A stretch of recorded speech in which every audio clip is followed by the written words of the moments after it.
Hello everyone and welcome back. आज हम हमारे सिलेबस का unit number 7 that is fish nutrition and biochemistry start करने जा रहे हैं। और इस वीडियो के अंदर हम दो हमारे टॉपिक्स जो हैं इस यूनिट के फर्स्ट टू टॉपिक्स उनको कवर करेंगे। पहला टॉपिक है fundamental of fish nutrition and growth in fish, जहां पर हम फिश न्यूट्रिशन के बारे में देखेंगे कि कौन से न्यूट्रिएंट्स जो है वो फिश को चाहिए और फिश किस तरह से ग्रो करती है। उसके बाद जो हमारा सेकंड टॉपिक है वो रहेगा प्रिंसिपल न्यूट्रिएंट्स जो फिश को चाहिए और उनकी कितनी रिक्वायरमेंट होती है, जिसमें हम डिफरेंट न्यूट्रिएंट्स जो हैं जैसे कि प्रोटीन्स हैं, कार्बोहाइड्रेट्स हैं, लिपिड्स हैं, विटामिन्स हैं, मिनरल्स हैं और उनकी कितनी रिक्वायरमेंट है फिश को। और शेल फिश जिसमें हमारे पास मलस्क और जो क्रस्टेशियंस आ जाते हैं जिसमें स्पेशली हम जो प्रॉन की बात करते हैं तो वो यहाँ पर इस वीडियो के अंदर हम कवर करेंगे। अभी तक हम अपने 6 यूनिट्स जो है वो कंप्लीट कर चुके हैं, which is almost half of our syllabus. Half से भी ज़्यादा कह लीजिए, क्योंकि जो यूनिट्स बचते हैं उनमें उतने टॉपिक्स नहीं हैं जितने हमने किए। यहाँ पर अगर आपने अभी तक हमारा कोर्स ज्वाइन नहीं किया तो आप इस नंबर के ऊपर हमें व्हाट्सएप या टेलीग्राम के ऊपर कॉन्टैक्ट कर सकते हैं। और यहाँ पर आप जो ये कोर्स ज्वाइन करोगे उसमें आपको वीडियो लेक्चर्स के अलावा कंप्लीट नोट्स प्रोवाइड किए जाएंगे। उसके अलावा हर यूनिट की जो है आपको टेस्ट होंगे, एमसीक्यूज होंगे और उसके अलावा जब हमारा सिलेबस कंप्लीट होगा तो फुल मॉक टेस्ट जो हैं वो भी आपको यहाँ पर जो है वो जो है दिए जाएंगे। तो हम सीधा अब अपने टॉपिक के ऊपर आएंगे। सबसे पहले यहाँ पर हम बात करेंगे न्यूट्रिशन की। न्यूट्रिशन क्या है? न्यूट्रिशन का सिंपल मतलब हो गया क्या कि इनटेक ऑफ फूड, जो हम खाना लेते हैं considered in relation to the body's dietary need, यानी कि बॉडी की नीड के हिसाब से जो फूड है उसको यूज करना। अब जब भी कोई फिश या आप कह लीजिए कोई भी लिविंग ऑर्गेनिज्म खाना खाता है तो उस खाने से उसकी बॉडी को एनर्जी मिलती है, वो ग्रो करती है और हेल्दी रहती है। यही प्रोसेस जो है ये न्यूट्रिशन कहलाता है।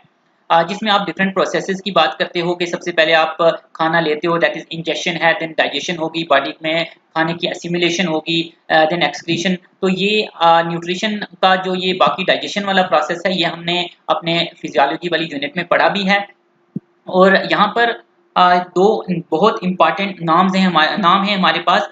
पहला नाम जो है that is John Emil Halver, he is considered as the father of fish nutrition. ये वो साइंटिस्ट थे जिन्होंने फिश की न्यूट्रिशन के ऊपर सबसे पहले जो है प्रॉपर रिसर्च की थी और इनकी वजह से आज हम ये चीज़ जानते हैं कि फिश को एग्जैक्टली क्या खाना चाहिए और कितनी क्वांटिटी में खाना चाहिए। जैसे अभी हम जो नेक्स्ट बात करेंगे रिक्वायरमेंट कितनी है कौन से न्यूट्रिएंट की, वो भी हमें सिलेबस के अंदर है, हम देखेंगे। तो इन्होंने सबसे पहले वो काम किया था, इसलिए इन्हें फादर ऑफ फिश न्यूट्रिशन कहा जाता है। और दूसरा नाम एंटोनी लेवाइजर का है। अब आप एक चीज तो जानते हो, he is considered as the father of chemistry. उसके अलावा फादर ऑफ न्यूट्रिशन भी इन्हें कहा जाता है। ये फ्रेंच साइंटिस्ट थे और इन्होंने पूरी दुनिया को बताया कि खाना बॉडी में जा करके किस तरह से काम करता है, मतलब एनर्जी कैसे बनती है। So he is considered as the father of nutrition. अब एक और टर्म है हमारे पास यहाँ पर न्यूट्रिएंट। न्यूट्रिएंट जो है वो क्या होता है?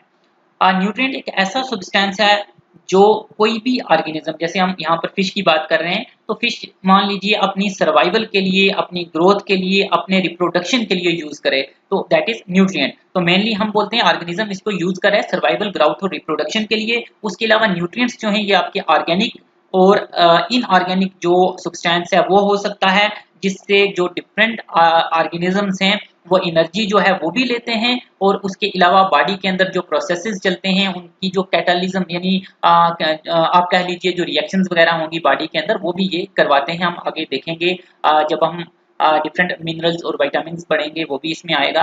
तो यहाँ पर अब हम बात करेंगे, यहाँ पर एक और डेफिनेशन न्यूट्रिएंट की ये दी है, इसको हम जो है नेक्स्ट जब टॉपिक यहीं पर आगे देखेंगे वहां पर बात करेंगे।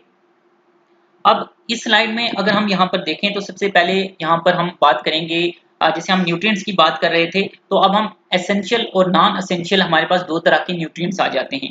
एसेंशियल न्यूट्रिएंट्स जो है ये वो होते हैं जो बॉडी खुद नहीं बना सकती। तो जो बॉडी खुद नहीं बना सकती, सिंथेसाइज नहीं कर सकती, या मान लो कि अगर वो सिंथेसाइज कर भी रही है तो वो सफिशिएंट नहीं है, जितनी बॉडी को चाहिए उतना सफिशिएंट प्रोड्यूस नहीं कर सकती, सिंथेसाइज नहीं कर सकती है, तो उनको हम बोलते हैं क्या? Essential nutrients. यानी या तो बिल्कुल बॉडी में नहीं ये बन रहे हैं या इतनी कम क्वांटिटी में बन रहे हैं कि वो काफी नहीं होता।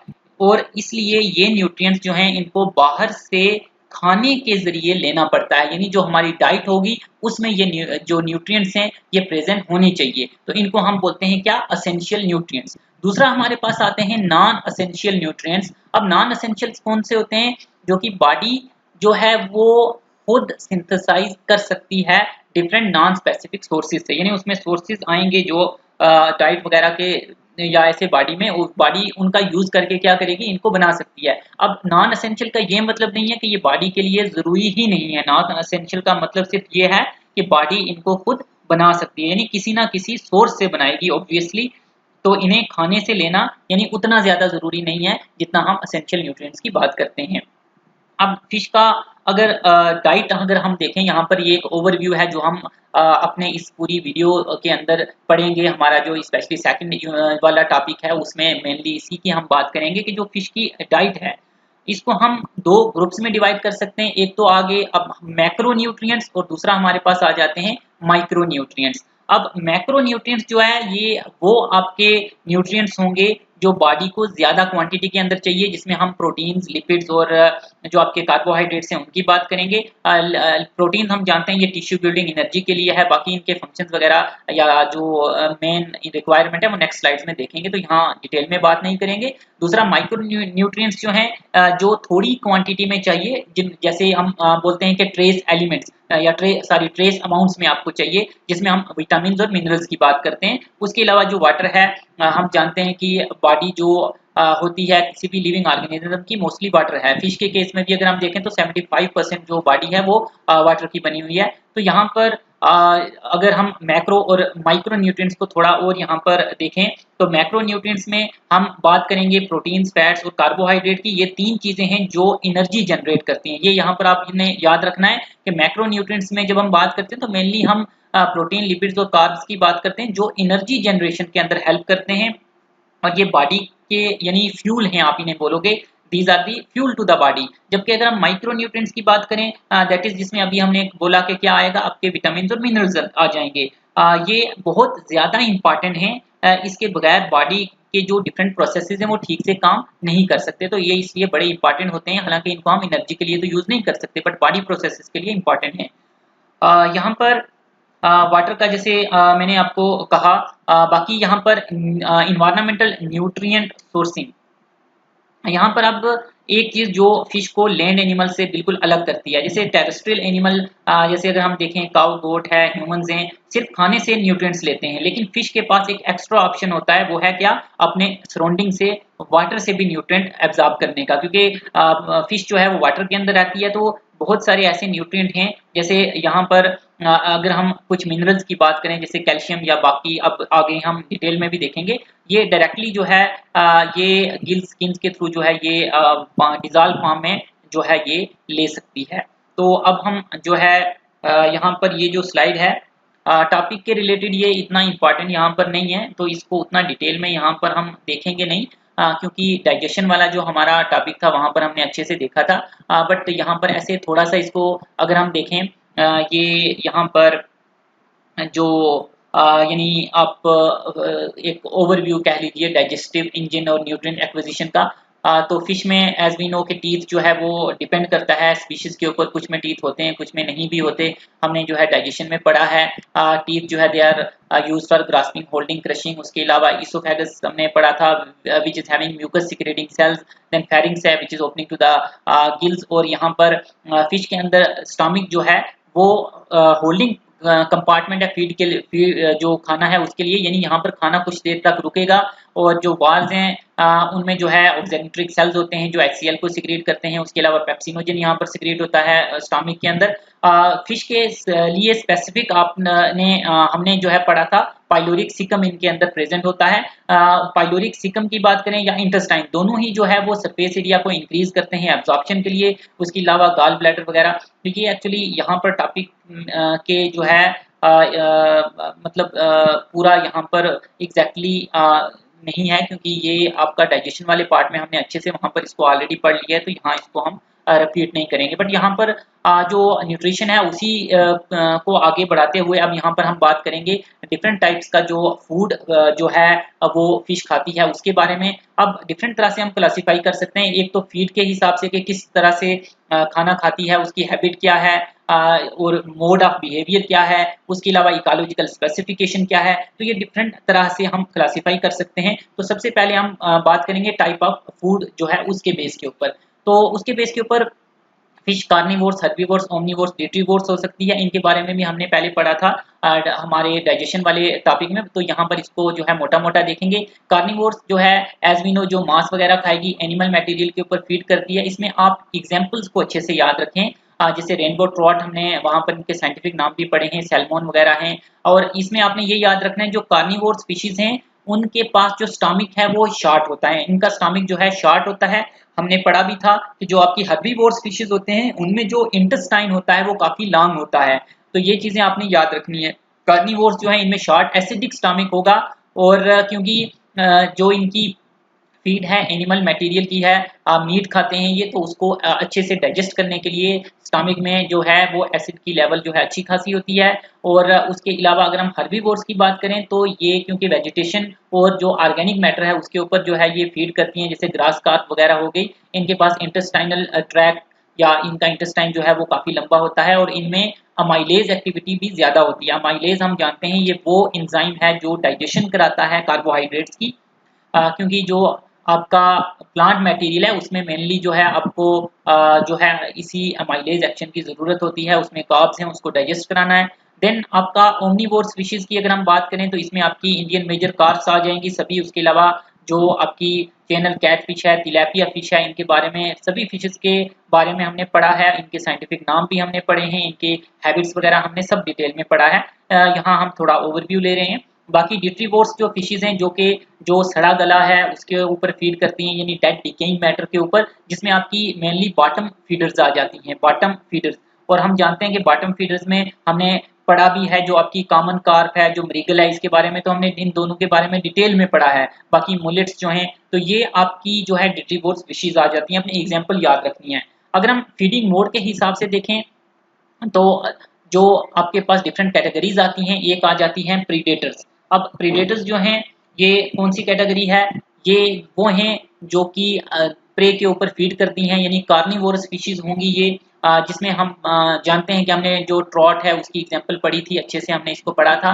और ये रिलाई करते हैं जो इनके सेंस ऑर्गन होते हैं, जैसे साइट है, टेस्ट है, टच है, लेटरल लाइन है। हमने पढ़ा था कि लेटरल लाइन जो है ये भी सेंसरी ऑर्गन होता है। तो इसके ऊपर ये डिपेंड करती हैं अपने प्रे को पकड़ने के लिए। बाकी टीथ इनके अंदर अच्छे से डेवलप होते हैं, बिकॉज ये प्रीडेटरी हैं, कार्निवोर्स हैं, तो इनमें टीथ अच्छे से डेवलप होंगे। बाकी इसमें अगर हम ग्रेजर्स की बात करें तो ग्रेजर्स जो है ये वो कैटेगरी है जो कंटिन्यूसली जो बॉटम होता है पॉन्ड का, या मान लो जो भी रिवर वगैरह है उसका, तो वहां पर जो प्लांट या बाकी अगर स्मॉल एनिमल्स भी हैं तो उनके ऊपर जो है ये फीड करती हैं, ग्रेजिंग करती हैं, इसलिए इनको ग्रेजर्स बोलते हैं, जिसमें मुलेट्स की एग्जांपल आ जाती है। और तीसरी यहाँ पर हमारे पास कैटेगरी आ जाती है स्ट्रेनर्स या प्लैंकटन फीडर्स की।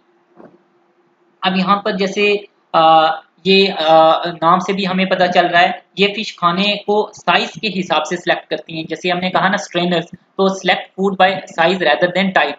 जो यानी छोटा मटेरियल होगा क्योंकि ये स्ट्रेन करती हैं, तो प्लैंकटन जो है उनका साइज क्योंकि छोटा होता है। इनमें एक चीज आप ये याद रखें, गिल रैकर्स वाला डाइजेशन में हमने पढ़ा था, अगर आपको याद हो तो ये गिल रैकर्स के जरिए पानी से प्लैंकटन जो है उनको क्या करती हैं, फिल्टर करती हैं। ये डाइजेशन में हमने पढ़ा था, ये इंपॉर्टेंट पॉइंट है, इसको आपने याद रखना है। स्ट्रेनर्स जो हैं या जिनको हम प्लैंकटन फिल्टर्स भी बोलते हैं, या आप इन्हें सिंपल बोल सकते हो, ये आपके फिल्टर फीडर्स हैं, जिसमें आपके सिल्वर कार्प और बिग हेड कार्प की एग्जांपल जो है वो आ जाती है। देन सक्कर्स या बॉटम फीडर्स हैं आपके पास। ये फिश बॉटम पे जो है वो फीड करती हैं मड में से डाइजेस्टेबल जो ऑर्गेनिक मैटर होगा, और बेंथिक ऑर्गेनिजम्स जो हैं ये उनको वहां पर जो है चूज करेंगे, उसके ऊपर फीड करेंगे। कॉमन कार्प मृगल जैसे अभी मैंने आपको बताया था।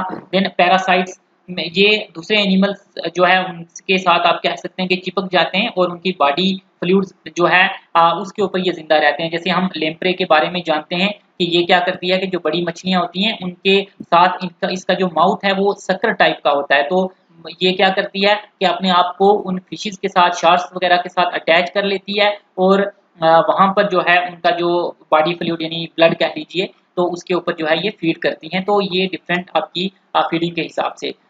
नेक्स्ट हमारे पास क्लासिफिकेशन आती है इकोलॉजिकल स्पेसिफिकेशन के हिसाब से। यहाँ पर अगर हम देखें ये 3 टाइप्स, एक तो पॉलीफेगस या यूरीफेगस आ गया, या जनरलिस्ट भी इनको बोलते हैं। ये बहुत तरह का मिक्स डाइट खाती हैं, और यहाँ पर वाइड वैरायटी जो है वो इनकी डाइट के अंदर होती है। वैरायटी ऑफ फूड आइटम्स खाती हैं, तो उन्हें बोलते हैं पॉलीफेगस या यूरीफेगस। इन तीनों टर्म्स को आप अच्छे से देख लें, ये इंपॉर्टेंट है। स्टीनोफेगस, स्टीनो का जैसे मतलब होता है क्या, नैरो। तो यहाँ पर स्टीनोफेगस में जो डाइट है यहाँ पर भी मिक्स्ड होती है, लेकिन लिमिटेड और नैरो वैरायटी है। तो इसीलिए यहाँ पर आपने बस ये याद रखना है, नैरो वैरायटी है, तीनों का मतलब भी क्योंकि नैरो होता है। और देन मोनोफेगस आ जाती है स्पेशलिस्ट, यानी जो सिर्फ एक ही तरह का खाना खाएं, एक ही स्पेसिफिक टाइप का। बट अगर हम देखें तो अभी तक कोई ऐसी फिश जो है हमने नहीं देखी जो स्ट्रिक्टली मोनोफेगस हो। दूसरा, फूड टाइप के हिसाब से अगर हम यहाँ पर क्लासिफिकेशन देखें, तो ये निकोल्सकाई जो है इन्होंने 1983 में फिश जो है उसको उसके जो फूड है उसको 4 टाइप्स के अंदर जो है वो डिवाइड किया था फिश फूड को। पहला आ गया बेसिक फूड। बेसिक फूड जो है जो खाना मेजोरिटी या फिश खाती है, रेगुलरली खाती है, उसको बोलते हैं बेसिक फूड। दूसरा है सेकेंडरी फूड। सेकेंडरी फूड जो है जो खाना फिश कभी कभी थोड़ी थोड़ी क्वांटिटी में खाती है वो सेकेंडरी है, यानी थोड़ी थोड़ी क्वांटिटी में खाएगी और कभी कभी खाएगी ओकेजनली। देन इंसिडेंटल फूड, ये वो फूड है जो मतलब आप कह सकते हैं कि गलती से या रेयरली डाइजेस्टिव ट्रैक के अंदर जो है वो इंटर कर जाए, तो वो इंसिडेंटल है। देन ओब्लिगेटरी, जैसे ओब्लिगेट का मतलब जरूरी होता है, यहाँ पर ओब्लिगेटरी फूड कौन सा होगा, वो खाना जो फिश को मजबूरी में खाना पड़े, यानी जब प्रॉपर न्यूट्रिशन अवेलेबल नहीं है तो उसको जिंदा रहने के लिए कुछ तो चाहिए, तब जो फिश खाए उसको बोलते हैं ओब्लिगेटरी फूड। तो ये हमारा हो गया। बाकी यहाँ पर अगर हम देखें तो फैक्टर्स अफेक्टिंग डाइटरी हैबिट, तो एज जो है ये एक ऐसा फैक्टर है जो कि अफेक्ट करता है खाने की जो हैबिट है उसको। मोस्ट फिश जो है वो कार्निवोरस होती हैं लार्वल स्टेजेस के अंदर, चाहे वो एडल्ट के अंदर मान लो कि हर्बीवोर्स भी होंगी या कुछ भी, बट लार्वल स्टेजेस में ज्यादातर फिशेस जो हैं वो आपको कार्निवोर्स देखने को मिलती हैं, और बाद में वो स्विच कर जाती हैं इकोलॉजिकल जो एबंडेंस है उसके बेस, इन्वायरमेंट के अंदर जो खाना उसके बेस पे। नेक्स्ट हम बात करेंगे फंडामेंटल ऑफ फिश ग्रोथ, यानी यहाँ पर हम अब ग्रोथ के बारे में जो है वो देखेंगे। सबसे पहले यहाँ पर हम देखते हैं कि ग्रोथ है क्या। ग्रोथ एक बायो इनर्जेटिक प्रोसेस है। मतलब क्या हुआ, जैसे यहाँ पर आप देख सकते हो बायो इनर्जेटिक प्रोसेस, इसका मतलब ये है कि एनर्जी से रिलेटेड प्रोसेस है जो बियोलॉजिकली होती है। सिंपल डेफिनेशन बस आप ये समझ लें कि ग्रोथ वो प्रोसेस है जिसमें ऑर्गेनिजम्स की जो लेंथ है और जो वेट है वो टाइम के साथ साथ बढ़ता है, तो इसी को हम बोलते हैं ग्रोथ। टाइम के साथ लेंथ बढ़ना, वेट बढ़ना, दैट इज ग्रोथ। अब यहाँ पर आप ये चीज भी देखें कि सिर्फ अगर साइज बढ़ रहा है तो वो आप नहीं बोलोगे कि बस अगर उसका साइज बढ़ रहा है तो दैट इज ग्रोथ। टेक्निकली जो ग्रोथ है उसका मतलब हो गया है जो प्रोटीन सिंथेसिस है वो ज्यादा हो रही है प्रोटीन डिग्रेडेशन से, क्योंकि बॉडी के अंदर जो है प्रोटीन बनती है, हम जानते हैं डिग्रेडेशन कैटाबॉलिज्म वगैरह भी होती है, मेटाबॉलिज्म हमने पढ़ा है। यानी अगर बॉडी में प्रोटीन बनने का जो रेट है प्रोटीन के टूटने के रेट से ज्यादा है तो हम बोलेंगे फिश क्या कर रही है, ग्रो कर रही है। बस सिंपल आप यहाँ पर ये चीज याद रखें, अगर दोनों बराबर हैं तो साइज जो है वो मतलब सेम रहेगा। अगर प्रोटीन टूट रहा है तो फिश का वेट जो है वो कम हो जाएगा, और ये फिश ग्राउथ फ्लैश या टिश्यू के एडिशन के जरिए होती है, मतलब मसल्स और टिश्यू जो है वो बनते रहते हैं। तो ये आपने जो है चीज यहाँ पर याद रखनी है, ये इंपॉर्टेंट पॉइंट है। नेक्स्ट, इंडिटर्मिनेट ग्रोथ, यहाँ पर ये आप जो टर्म देखते हो, यानी यहाँ पर आप ये देखें ये फिश की एक स्पेशल प्रॉपर्टी है। आप मतलब ये सिंपल बोलिए कि फिश इनडिटर्मिनेट ग्रोथ एग्जिबिट करती है। इसका मतलब क्या है कि फिश जो है वो पूरी लाइफ ग्रो करती रहती है। टेक्निकली उनका ग्रोथ कभी कंप्लीटली स्टॉप नहीं होता। मतलब अगर हम ऐसे टेक्निकल थ्योरेटिकली देखें तो कभी जो है वो स्टॉप नहीं होता, लेकिन जैसे जैसे वो बूढ़ी होती जाएगी, मतलब जैसे जैसे एज जो है फिश की बढ़ती जाएगी तो ग्रोथ का जो रेट है वो बहुत कम हो जाता है। तो ये चीज आपने याद रखनी है। दूसरा, यहाँ पर हमारे पास दो मैकेनिज्म हैं जिनके थ्रू थ्रू जो है वो ग्राउथ होती है। एक है हमारे पास हाइपरप्लेसिया, दूसरा है हाइपरट्रॉफी। सबसे पहले ये टर्म अगर हम देखें हाइपरप्लेसिया, अब हाइपरप्लेसिया जो है क्या है, यानी कि आप सिंपल बोलिए कि increase in number of cell. Hyperplasia में क्या होता है, सेल्स की नंबर इंक्रीज होती हैं, यानी नई नई सेल्स बनती हैं। ये प्रोसेस मेनली आपको जो अर्ली लार्वल स्टेज है वहां पर जो है ये आपको देखने को मिलेगा, या अर्ली फ्राई स्टेजेस में देखने को मिलता है। मतलब जब फिश बिल्कुल छोटी होती है वो तब क्या होता है कि नए नए सेल्स जो हैं वो बनते हैं और उससे उसकी जो ग्राउथ है वो होती है। दूसरा हाइपरट्रॉफी। हाइपरट्रॉफी क्या हो गया, यानी कि सेल्स की यहाँ पर नंबर नहीं जो है इंक्रीज करेंगे, बल्कि जो साइज है सेल का वो इंक्रीज यहाँ पर करेगा। एग्जिस्टिंग सेल्स जो हैं वही बड़ी होती जाती हैं, इसको हम बोलते हैं हाइपरट्रॉफी। ये प्रोसेस आपको मेनली जुवेनाइल और जो फिश एडल्ट है उसके अंदर देखने को मिलता है, यानी जब फिश थोड़ी बड़ी हो जाती है उसके बाद जो सेल है उसका साइज आपको इंक्रीज होते हुए जो है वो दिखाई देगा। नेक्स्ट यहाँ पर टाइप्स ऑफ ग्रोथ की हम बात करेंगे। यहाँ पर टाइप्स ऑफ ग्रोथ अगर हम देखें तो फिश में ग्रोथ की दो मेन टाइप्स यहाँ पर जैसे एक आपको दिख रही है, एक तो सोमैटिक है, दूसरा रिप्रोडक्टिव है। आगे भी हम देखेंगे कुछ और हमारे पास यहाँ पर नेक्स्ट ये कुछ टर्म्स आएंगी, इंपॉर्टेंट टर्म्स हैं, इनको हम देखेंगे। उससे पहले ये दो हमारे पास टाइप्स जो हैं, एक तो सोमैटिक ग्रोथ। सोमैटिक मतलब बॉडी की ग्रोथ, ओवरऑल बॉडी का साइज, बॉडी का जो मास है, जैसे मैंने ऊपर भी बताया था कि फिश के केस में हम बोलते हैं जो मास है फिश का, यानी कि फ्लैश है वो बढ़ रहा है, वो ग्रोथ जो है शो करेगा। ऊपर अभी हमने बात की ना प्रोटीन बनने का, क्योंकि जो प्रोटीन है वही तो बिल्डिंग ब्लॉक है मसल का। मसल कौन बनाता है? प्रोटीन। तो इसीलिए जब हम अभी नेक्स्ट देखेंगे जो डाइटरी रिक्वायरमेंट है वहां पर हम देखेंगे कि प्रोटीन सबसे इंपॉर्टेंट कंपोनेंट आता है जो फिश की डाइट है उसके अंदर। रिप्रोडक्टिव ग्रोथ कौन सी होगी कि गोनाड्स का जो साइज है वो बढ़ता है। इसमें मतलब ऐसा रहता है कि जो रिप्रोडक्टिव आर्गन हम जानते हैं कि जैसे ओवरीज हैं, टेस्टिस हैं, तो ये साइज में इंक्रीज करते हैं जब सेक्सुअली जो है वो मैच्योर हो जाती है। तो उस टाइम के ऊपर जो है हमें ये चीज़ देखने को मिलती है। इसमें मतलब जब रिप्रोडक्टिव ग्रोथ होती है तो एनर्जी जो है वो सोमैटिक ग्रोथ से डाइवर्ट हो जाती है। बट इसमें इतना डिटेल में जाने की हमें जरूरत नहीं, बस आप इतना इसमें जो है वो देख लें, जैसे divert energy from somatic growth upon sexual maturation, जो यहाँ पर बात लिखी है। मतलब जब फिश एग या स्पर्म बनाना शुरू जो है करती है तो उसकी बॉडी जो है वो स्लो ग्रोथ जो है वो स्लो कर देगी, तो बॉडी की ग्रोथ स्लो हो जाएगी क्योंकि एनर्जी जो है कहाँ जा रही है, वो जा रही है यहाँ पर जो यहाँ पर, यानी जो ओवा बन रहा है या स्पर्म वगैरह बन रहे हैं वहां पर चली जा रही है। तो इसकी वजह से क्या होता है, जो स्पॉनिंग सीजन है उसमें फिश की जो बॉडी का वेट है वो उतना ज्यादा नहीं बढ़ेगा। तो बस ये चीज है, अगर आप याद रखना चाहें इसको तो याद रख सकते हैं। समझने का एक इम्पॉर्टेंट ये कंसेप्ट है। बाकी यहाँ पर फिश की जो ग्राउथ है अगर उसको हम देखें तो वो फॉलो करती है एस शेप्ड कर्व, या जिसको हम सिग्माइड कर्व जो है बोलते हैं। यहाँ पर जैसे ये डायग्राम दी गई है, इसमें आप ये देख सकते हो कि जो आपको यहाँ पर एस शेप कर्व जो है देखने को मिलती है, सिग्माइड जिसको बोलते हैं हम। यहाँ पर आप ये देखें कि जो वाई एक्सिस है यहाँ पर जो है साइज, वेट या मास जो है लिया है, और एक्स एक्सिस के ऊपर टाइम लिया हुआ है। इस कर्व में 3 फेजेस हैं। यहाँ पर अगर हम देखें जैसे एक पैरा प्रिपरेटरी है, दूसरा लीनियर, तीसरा एसिम्प्टोमेटिक। मतलब आप बस समझें, बस इसमें या याद बस इतना रखें कि जो आपका पहला फेज है दैट इज प्रिपरेटरी या एक्सपोनेंशियल फेज, ये शुरुआत की स्टेज है, यानी जब फिश शुरू में जो है ग्रो करना स्टार्ट करेगी तब क्या होगा, फिश क्योंकि शुरू में काफी छोटी होती है तो ग्रोथ जो है वो स्लो होती है। तो यहाँ पर आप देखोगे थोड़ा सा आपको स्लो ग्रोथ देखने को मिलता है। अब खाना जो है वो भी लिमिटेड मिलता है अपने मतलब छोटे साइज की वजह से उसको, ऐसे तो अवेलेबल होगा बट छोटा साइज है तो वो भी लिमिटेड है। अब ग्राफ पे ये वाला जो आपको मतलब देखने को मिलेगा थोड़ा सा फ्लैट वाला जो पार्ट है ये देखने को मिलेगा, तो इस टाइम के ऊपर मतलब थोड़ा सा जो स्लो है ग्रोथ होगी। बट देन सेकंड फेज आता है दैट इज एक्सपोनेंशियल फेज।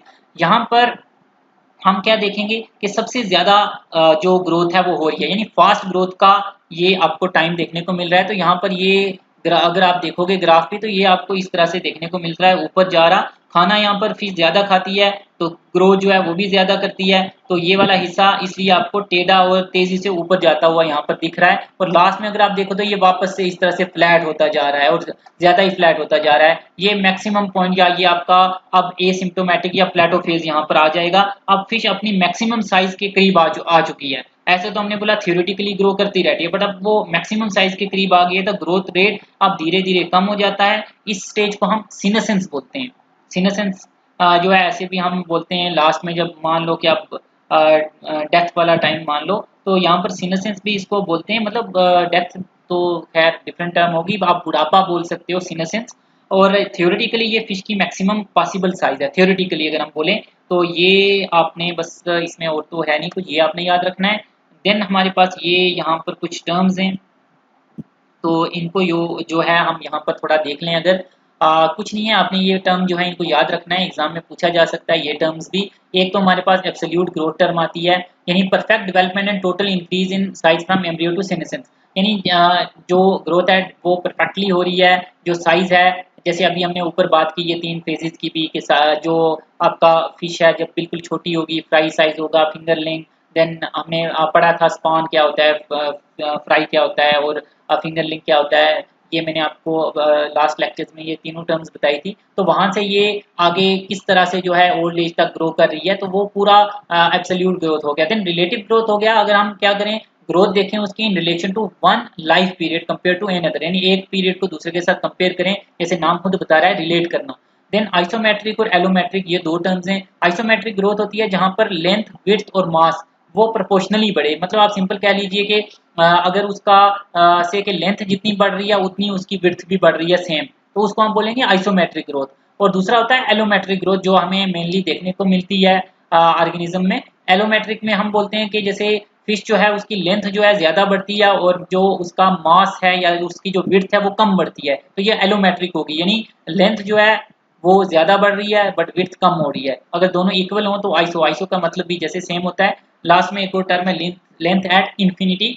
ये थ्योरेटिकल मैक्सिमम लेंथ है फिश की, जो अभी हमने ऊपर पढ़ा था ना कि मैक्सिमम वो कितना जो है वो ग्रो कर सकती है बिफोर ग्रोथ हाल्स कम्प्लीटली, कि जब ग्रोथ बिल्कुल रुक जाए। ऐसे तो हम थ्योरेटिकली बोलते हैं कि ग्रो करती रहती है, बट मान लीजिए जब उसकी ग्रोथ अब ना के बराबर आगे होगी, तो उस तब वो कितनी जो है वो उसकी लेंथ हो चुकी है, उसको लेंथ एट इन्फिनिटी बोलेंगे।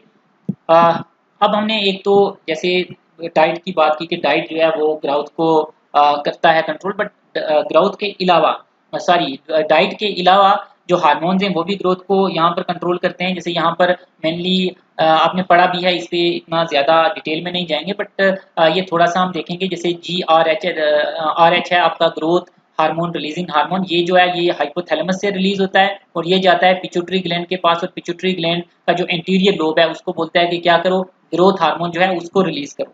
तो ये आपका ग्रोथ हार्मोन जो है ये रिलीज होता है, जो फिश की ग्रोथ को क्या करता है, कंट्रोल करता है। उसके अलावा जो ग्रोथ हार्मोन है वो बाद में लीवर और टिश्यूज में जाता है।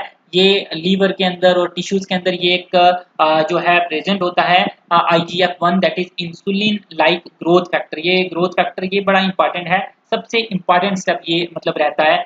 IGF-1 जो है ये डायरेक्टली सेल्स के ऊपर क्योंकि जाकर के काम करता है, और ग्रोथ के जो एनाबॉलिक इफेक्ट हैं ये प्रोड्यूस करता है, मतलब प्रोटीन बनेगी, मसल बनेगी, वो वाली चीज होगी। और देन जो इसका इफेक्ट होगा उसकी वजह से जो सेल डिफरेंशिएशन प्रोलिफरेशन होगा, यानी सेल्स डिफरेंशिएट करेंगे, प्रोलिफरेट करेंगे, यानी नई सेल्स बनेंगे, और वो स्पेशलाइज्ड होते हैं, और यहाँ पर एक्चुअल ग्रोथ होती है, ये वाली चीज जो है होती है। बाकी इसमें जो सोमेटोस्टेटिन है ये इनहिबिट करता है ग्रोथ हार्मोन को, ये उसका इनहिबिटर है, आप याद कर सकते हैं। उसके अलावा जो आपके थायराइड हार्मोन है T3 T4, एक तो आपने पढ़ा भी है कि ये मेटाबॉलिक रेट जो है उसको कंट्रोल करते हैं, मेटाबॉलिज्म को कंट्रोल करते हैं थायराइड हार्मोन। मतलब जितना ज्यादा थायराइड एक्टिव होगा उतना मेटाबॉलिज्म भी जो है वो फास्ट होती है, और ग्रोथ जो है वो भी इससे इफेक्ट होगी।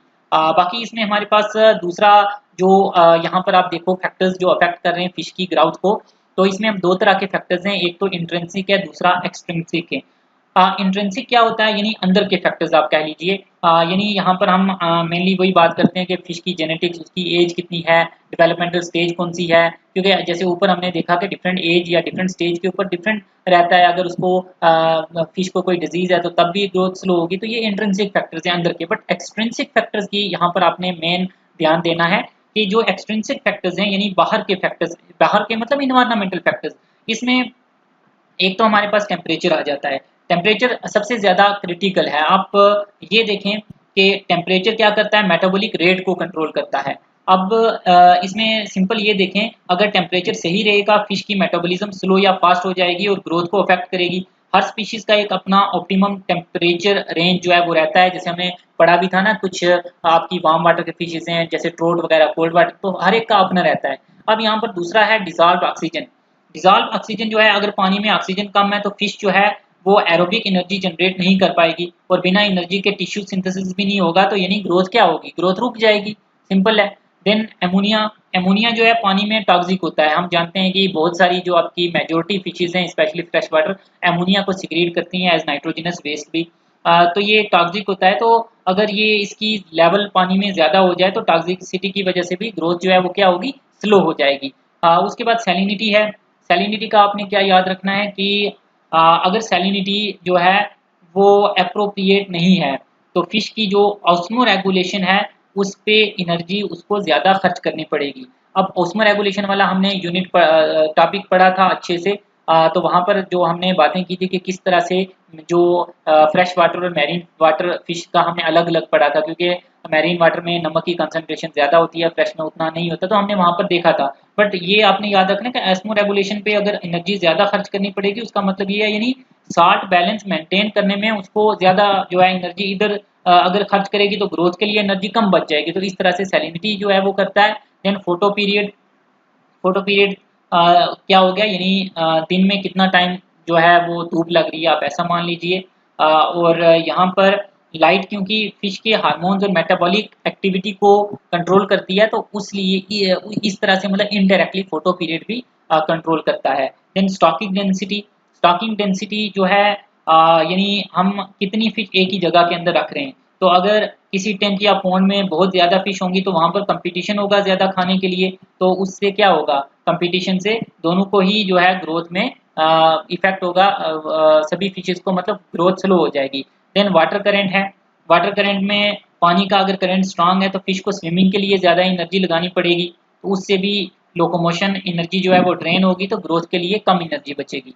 लास्ट में फीड क्वालिटी और क्वांटिटी आता है। ये तो ऑब्वियस है, अगर खाना सही ना हो तो कम जो ग्रोथ है वो मतलब अच्छे से होगी ही नहीं, और अगर अच्छा उसको खाना मिल रहा है तो अच्छी ग्रोथ होगी। अब हमारे पास ये तो हमने ऊपर अभी ऑलरेडी ये वाली बात की फैक्टर्स की, ये दोबारा से सेम यहाँ पर है, बट यहाँ पर अलग चीज़ है, methods of determination of growth. वैसे अगर देखें तो यहाँ पर ये वाला जो आपका पार्ट है यानी ग्राउथ को डिटरमाइन करने के मेथड्स, वो आई डोंट थिंक कि यहाँ से मतलब इतना पूछा जा सकता है, क्योंकि जनरल हमें सिलेबस में दिया है ग्राउथ इन फिश का, तो चांसेस कम है, बट हु नोज अगर वो पूछ लें तो इसमें एक तो हम डायरेक्ट जैसे पता लगा सकते हैं फिश का, अगर उसको हम कंट्रोल कंडीशन में पॉन्ड वगैरह में ग्रो करा रहे हैं, या उसके अलावा टैग वगैरह करके, या मेन जैसे इसमें आप ये याद रखें रिंग एंड एन्यूलाई, ये आपने पढ़ा भी होगा कि जो हार्ड सब्सटेंसेज हैं जैसे कि स्केल्स हैं फिश के, या ओटोलिथ वगैरह या वर्टिब्रा, तो उन पे जो क्योंकि जो ग्राउथ है वो फिश की विंटर में स्लो होती है और समर में फास्ट होती है, तो उसकी वजह से जो है वो रिंग टाइप इस तरह से बन जाते हैं, एन्यूलस जिनको बोलते हैं, तो उनको काउंट करके भी जो है मतलब एक कम जो ये रिंग बनेगी उसका मतलब 1 साल, तो वो कर सकते हैं हम उस तरह से भी।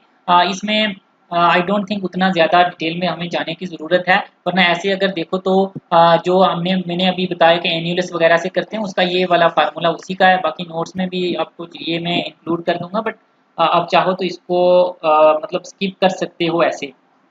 बट आई थिंक मेन इसमें रिंग और एन्यूलाई वाला ही पार्ट आता है, क्योंकि ये एक नेचुरल मेथड है। जैसे आपने ट्रीज में पढ़ा होगा ना, ट्रीज के रिंग, जैसे ट्री में जो है मेनली जिम्नोस्पर्म वगैरह में जो हम ग्रोथ देखते हैं, तो उसी की तरह है। जो स्केल्स होते हैं, ओटोलिथ जो है ये होते हैं एयर की जो बोन्स हैं उन्हें हम बोलते हैं, तो इन पे रिंग्स जो है वो इस तरह से बनी होती हैं। तो ये है कि जो ट्रॉपिकल फिश है उसके लिए ये मेथड उतना रिलायबल नहीं है, क्योंकि ट्रॉपिकल एरियाज में क्लियर सीजन होते हैं, तो वो रिंग जो है वो क्लियरली बन नहीं पाती है। तो बाकी ये कार्बन 14 जो है उससे भी पता लगाया जा सकता है जो भी, बट ये आपका जो फार्मूला है अगर आप चाहें इसको थोड़ा देख सकते हैं। बाकी ये कंडीशन फैक्टर, इसको थोड़ा आप देख सकते हैं। कंडीशन फैक्टर, कंडीशन फैक्टर क्या है कि फिश की ओवरऑल हेल्थ और उसका जो मोटापन है वो कितना है, वो ये हमें बताता है। उसके लिए ये फार्मूला है W is weight L is length, इसको सिर्फ आप देख लें मुझे लगता है, बाकी और इसको आपको देखने की उतनी ज़रूरत है नहीं। तो ये तो हो गया हमारा जो टॉपिक था फर्स्ट वाला। अब जो नेक्स्ट सेकंड टॉपिक है ये भी हम यहीं पर ही कवर करेंगे इसी वीडियो के अंदर, that is principal nutrients and nutritional requirement of cultivable fish and fin fish, क्योंकि दोनों ही जो टॉपिक्स हैं वो रिलेटेड हैं एक दूसरे के। तो यहाँ पर ये टर्म हमने ऊपर ऑलरेडी बात की थी कि न्यूट्रिएंट क्या होते हैं। ऐसे सब्सटेंस आप सिंपल बोल सकते हो जो ऑर्गेनिज्म को ग्रो कराने में या उसको जो है सरवाइव करने में या रिप्रोड्यूस करने में हेल्प करते हैं। सिंपली आप उन्हें जो है न्यूट्रिएंट्स बोलते हो। ये बॉडी के बिल्डिंग ब्लॉक्स भी होते हैं, बॉडी को एनर्जी भी प्रोवाइड करते हैं, बॉडी में जो डिफरेंट प्रोसेसेस हो रहे हैं उनको भी कैटलाइज जो है ये न्यूट्रिएंट ही कराते हैं। तो ये जो है आपका न्यूट्रिएंट्स वाला पार्ट। बाकी एसेंशियल न्यूट्रिएंट्स और नॉन एसेंशियल न्यूट्रिएंट्स हम ऑलरेडी ऊपर जो है डिस्कस कर चुके हैं, तो ये सेम है।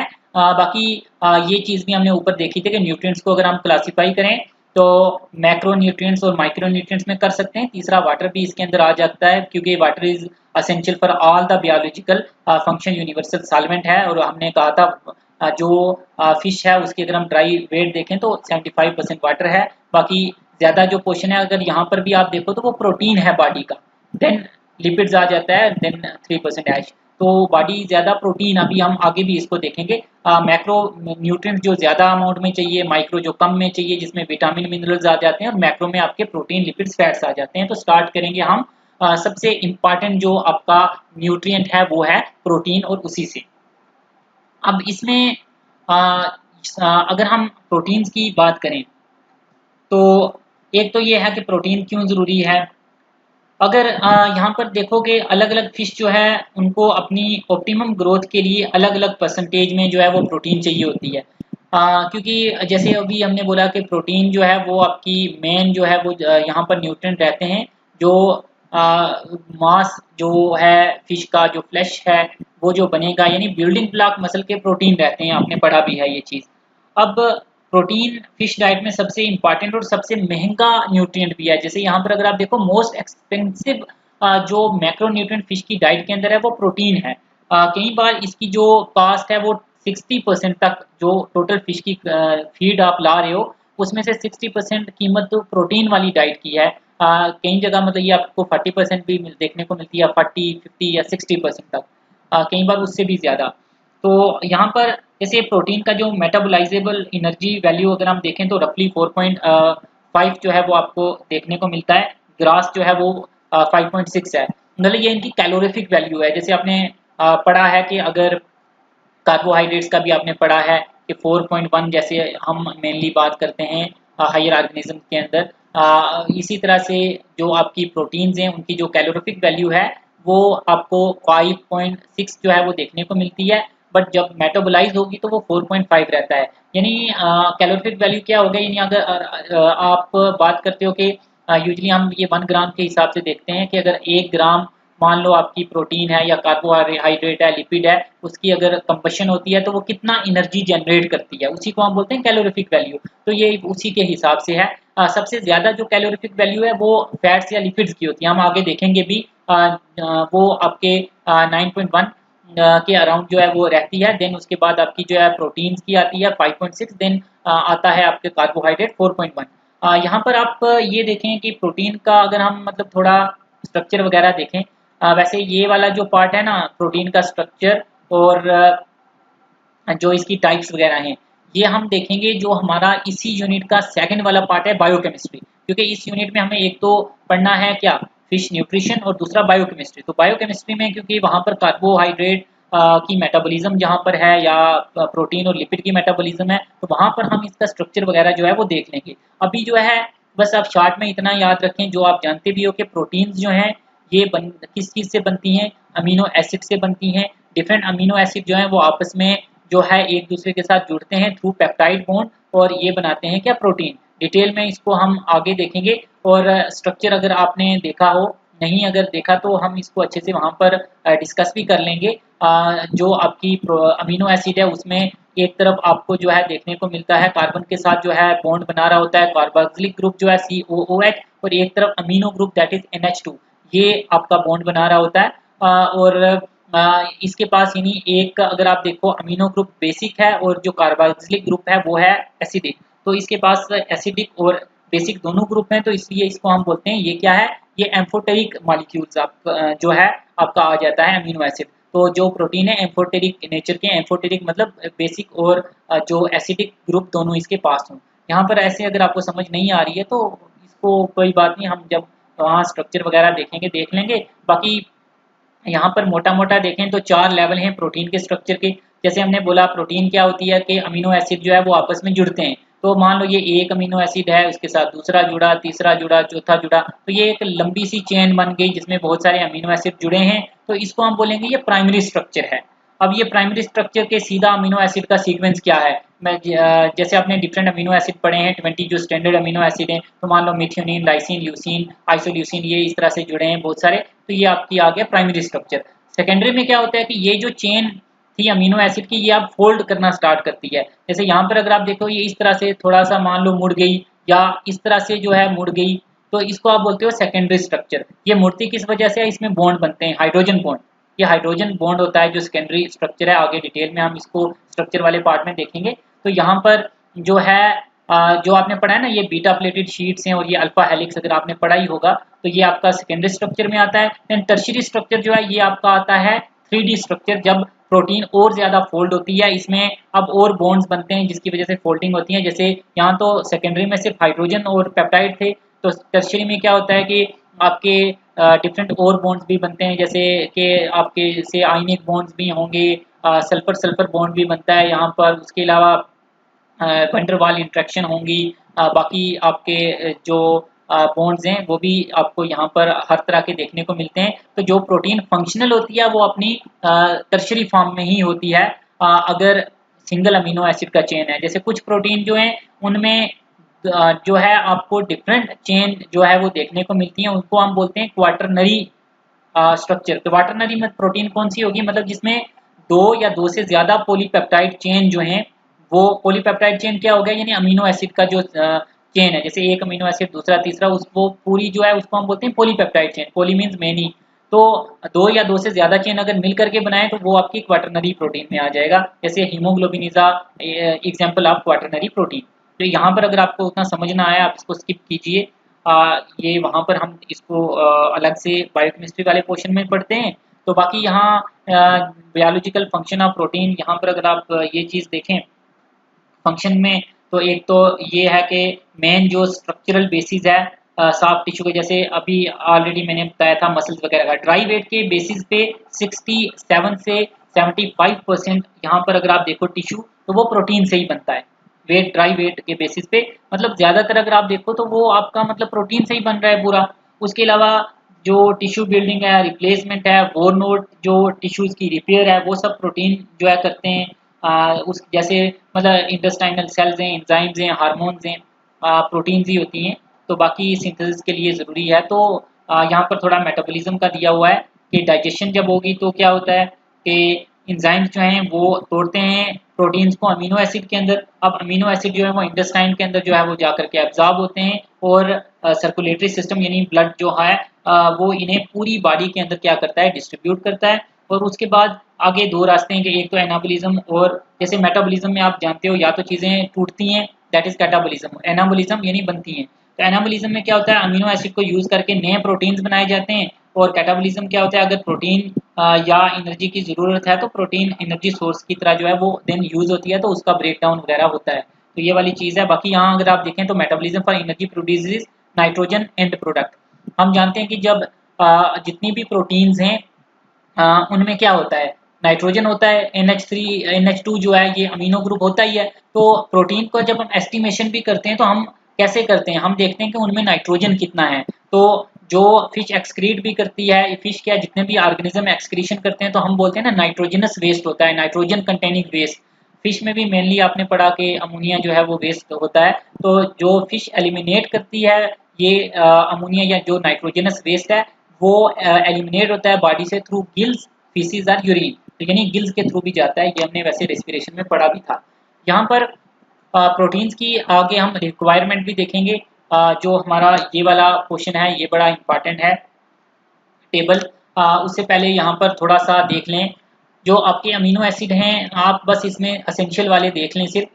आपने पढ़ा है 20 स्टैंडर्ड अमीनो एसिड, जिसमें से आप पढ़ते हो कि 10 ऐसे अमीनो एसिड हैं जिन्हें हम बोलते हैं एसेंशियल अमीनो एसिड, क्योंकि ये वो हैं जो बॉडी जो है वो खुद नहीं बना सकती, तो ये डाइट में चाहिए ही चाहिए, उनको हम एसेंशियल बोलते हैं। जिसमें आप ये नाम याद रख सकते हैं: arginine, histidine, isoleucine, leucine, lysine, methionine, phenylalanine, threonine, tryptophan और वैलिन। ये याद रखने का इतना कोई मुश्किल है नहीं है। ये अगर आपने वन लेटर जो कोड दिया हुआ है डिफरेंट अमीनो एसिड को, वो अगर आपने याद रखा हुआ है तो आप उससे सिंपल जो है वो कोई बना सकते हो निमोनिक। ये मैं आपको, चलो ये पूरा, क्योंकि जब हम बायोकेमिस्ट्री वाला पोर्शन में स्ट्रक्चर का मैं आपको एक वीडियो दूंगा तो वहाँ पर ये आपका पूरा वहाँ पर हम देख लेंगे। बाकी यहाँ पर जो आपकी असेंशियल हैं वो आप याद रखो, जो बच गई तो वो नॉन असेंशियल होंगी। बाकी इसमें acidic, basic protein, amino acid वगैरह वो हम अलग से स्ट्रक्चर वाला जो पार्ट है वहाँ पर उसको देख लेंगे। अभी जो है हम क्या करते हैं कि मेन जो यहाँ पर है कि factors affecting dietary protein requirement, ये देखते हैं। ये इंपॉर्टेंट है क्योंकि यहाँ पर सबसे पहला जो हमारा फैक्टर है वो आ जाता है species and feeding habit. Carnivores जैसे कि ट्रोट या सैल्मन वगैरह की आप बात कर लीजिए, या उसके अलावा सी बैस जो है, ये फिशेस जो हैं इनमें अगर हम देखें तो 40 से 55% जो है वो इनकी रिक्वायरमेंट है प्रोटीन की। ये फिशेस हैं कार्निवोर्स। तो जो कार्निवोर्स में उनमें रिक्वायरमेंट प्रोटीन की ज़्यादा है एज कम्पेयर टू ओमनीवोर्स या हर्बीवोर्स। क्योंकि ओमनीवोर्स हर्बीवोर्स में अगर आप देखें तो 25 से 33% ही चाहिए, जबकि कार्निवोर स्पीशीज को ज़्यादा चाहिए होती है। ओमनीवोर्स हर्बीवोर स्पीशीज को क्योंकि ये मिक्स डाइट जो है या प्लांट बेस्ड डाइट जो है उसके ऊपर सर्वाइव करते हैं, तो इनको बस इतना जो है वो चल जाता है। बट कार्निवोर्स जो हैं, क्योंकि ये नेचुरली एनिमल बेस्ड खाना जो है खाते हैं, तो इनको प्रोटीन रिच चाहिए। ठीक है, तो एक तो ये फैक्टर आ गया। दूसरा है साइज और एज का। छोटी फिश को ज़्यादा प्रोटीन चाहिए होती है, बड़ी फिश को कम, ये आपने याद रखना है। इनवर्स रिलेशन है। इनवर्स का मतलब क्या होता है? अगर एक बढ़ रहा है दूसरा कम हो रहा है, यानी जैसे जैसे क्या हो रहा है, फिश का जो साइज है बढ़ रहा है तो उसको जो प्रोटीन है वो कम चाहिए। यानी छोटी फिश होगी तो उसको प्रोटीन क्या चाहिए? ज़्यादा चाहिए। छोटी मतलब जैसे लार्वा है, फ्राई है, जुवेनाइल, वो 5 से 10% ज़्यादा प्रोटीन उनको चाहिए होती है एडल्ट से, तो ये आपने याद रखना है। तीसरा यहाँ पर आ जाता है प्रोटीन टू एनर्जी जो रेशो है। ये रेशो बताता है कि खाने में प्रोटीन और एनर्जी का बैलेंस क्या होना चाहिए। यानी आप इसमें ये देखेंगे जैसे फिश के लिए एवरेज जो है, अगर हम प्रोटीन टू एनर्जी जो रेशो है वो देखें, वो 100 mg प्रोटीन पर किलो कैलोरीज है। ठीक है, रेंज इसका जो है वो अगर हम देखें तो 80 से 120 रहता है, मतलब इसके बीच में रहता है। कंपेयर करो, अगर हम पोल्ट्री से कंपेयर करें तो उसके मुकाबले में ये ज़्यादा है। तो पोल्ट्री का जो है वो 60 to 70 है। मतलब इसमें प्रोटीन स्पार्सिंग एक्शन की आप बात करोगे कि प्रोटीन स्पार्सिंग एक्शन क्या होता है कि अगर डाइट में सफिशिएंट नॉन प्रोटीन एनर्जी हो, जैसे कि लिपिड्स और कार्बोहाइड्रेट, मेनली कार्बोहाइड्रेट जो है वो यहाँ पर एनर्जी के लिए आप जानते हो कि ये यूज़ करते हैं। तो अगर हम मान लो कि एनर्जी के लिए यूज़ करेंगे लिपिड्स या जो आपके कार्बोहाइड्रेट्स हैं उनको, तो जो आपकी प्रोटीन्स हैं वो आपकी बच जाएंगी और उनको आप कहाँ पर यूज़ कर सकते हो? टिश्यू को बिल्ड करने के लिए। उसी को बोलते हैं प्रोटीन स्पार्सिंग एक्शन। तो ये आ गया। लास्ट में इन्वायरमेंटल फैक्टर है। इन्वायरमेंटल फैक्टर में एक तो टेम्परेचर आ जाता है। जैसे यहाँ पर अगर हम देखें तो चिनोक साल्मोन जो है उसको 8 डिग्री के ऊपर जो है वो कितना चाहिए? 40% प्रोटीन चाहिए। लेकिन अगर टेम्परेचर बढ़ जाए और हो जाए 15 डिग्री सेल्सियस तो तब उसकी प्रोटीन रिक्वायरमेंट भी बढ़ जाती है, दैट इज 55 to 65%। यानी जैसे टेम्परेचर बढ़ रहा है प्रोटीन रिक्वायरमेंट भी यहाँ पर बढ़ रही है। चैनल कैटफिश में भी आपको यही चीज़ यहाँ पर जो है वो देखने को मिलेगी। तो यानी टेम्परेचर बढ़ने से प्रोटीन रिक्वायरमेंट बढ़ जाती है। और लास्ट में है सैलिनिटी का। यहाँ पर अगर हम देखें तो रेनबो ट्रॉट को 10 ppt, अगर सैलिनिटी की बात करें पार्ट्स पर 1000, 10 ppt इज पार्ट पर 1000। अगर 10 ppt के ऊपर हम देखें तो 40% उसको चाहिए क्या? प्रोटीन। लेकिन अगर सैलिनिटी बढ़ जाती है और 20 ppt हो जाती है तो उसको 45% चाहिए। अभी पीछे भी न्यूट्रिएंट्स में फैक्टर्स में मैंने आपको बताया था सैलिनिटी कैसे इफेक्ट करती है। ये नेक्स्ट आपका टेबल आ गया। अब इसमें समझने का तो कुछ है नहीं, आप इसको याद रखें जितना याद रख सकते हैं। मेनली एवरेज वैल्यूज़ यहाँ पर आपको देखने को मिल जाएंगी।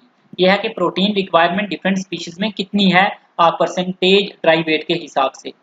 एवरेज फीड वैल्यूज ये ऊपर दिए हैं, इसको आप कम से कम अच्छे से देख लें, अगर बाकी ना भी याद रखें।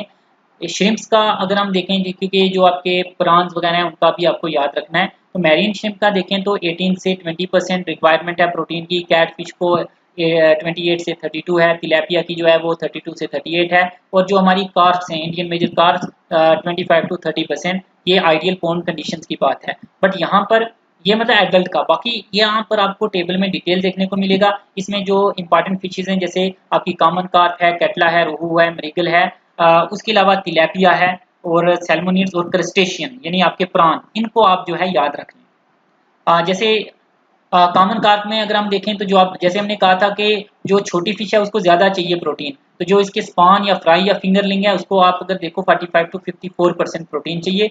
जब वो जुविनाइल हो गया तो उसको 31 से 38 चाहिए, जब एडल्ट हो गया 30 से 38 चाहिए।